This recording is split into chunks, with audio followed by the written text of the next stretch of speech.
ఒరే వెంకటరామయ్య, నువ్వు నాకు మాట ఇవ్వాలరా. ఏంటి నాన్న అది?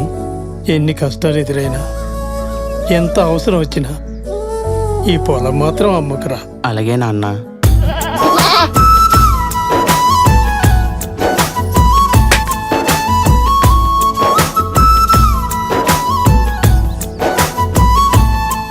ఎవరికైనా సినిమా పిచ్చి ఉంటుంది, లేదంటే క్రికెట్ పిచ్చి ఉంటుంది.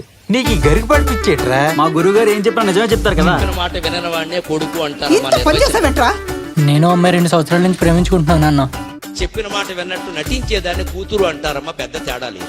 మీ ఇష్టం అమ్మా, మీకేది కరెక్ట్ అనిపిస్తే అది చేయండి.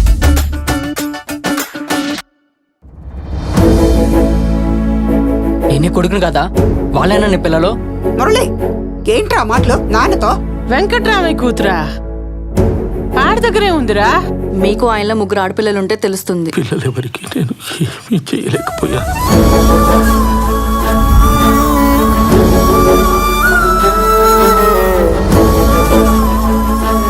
పెదనాన్న, భూమి అమ్ముకోవడమే తప్పు.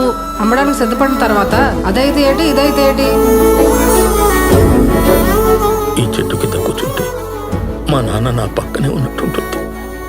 ఈ పొలం మా నాన్నకి చాలా ఇష్టమైనది. నా చేతులతో నేనే ఈ భూమిని అమ్మాల్సి వస్తుందని అనుకోలేదు.